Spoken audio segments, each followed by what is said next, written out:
本影片设有多国语言字幕，请点选此处开启。大家好，今天跟大家介绍世界三大工具机展之一的 EMO 欧洲 EMO 与美国 IMTS 和日本 GIMTOF 并列为世界三大工具机展，展览周期均为2年一届，西元基数年可参观， EMO 偶数年则有 IMTS 与 GIMTOF 可参观。值得注意的是，欧洲 EMO 每2届在德国汉诺威展览中心举办，隔1届在意大利米兰展览中心展出，每6年一个循环，可别跑错地方了哦。2025年 EMO 于9月22至26日举办，以创新制造为主题，展会重点包含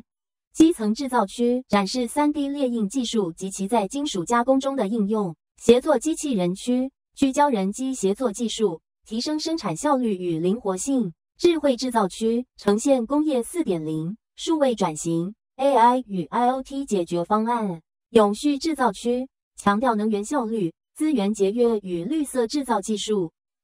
参观展会可增进下列价值：预见未来趋势，透过各类创新展示和市场趋势分析，更深入了解未来产业走向；扩展商业人脉，业者可透过展会与来自不同市场的合作伙伴进行商务洽谈，进而拓展人脉网络。如果您对展览有兴趣，不妨考虑台湾工具机暨零组件工业同业工会与麦斯特旅行社举办的2025欧洲工具机展考察团，带您参观展览与先进工厂，深入了解最新制造技术，与业界专业人士面对面交流，拓展业务人脉。A 团带您参访宾士汽车 BMG Mori 与德国智慧物流中心。宾士工厂积极实践 ESG 理念，采用再生能源与节能技术，推动碳中和制造流程，降低对环境的影响。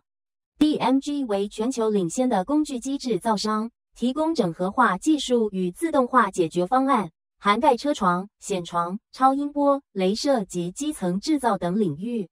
透过应用程式、专属技术循环与动力工具，轻松导入数位化生产。智慧物流中心利用相机捕捉照片或影片，并应用人工智慧演算法分析这些数位影像的数据。人工智慧系统经过训练可以区分物体，而更先进的版本可以跨视点追踪物体并独立学习。今天就跟大家介绍到这里，如果您喜欢这则展览介绍，欢迎订阅我们的频道，将不定期介绍世界最新展览资讯。Master 麦斯特展会报道，我们下次见。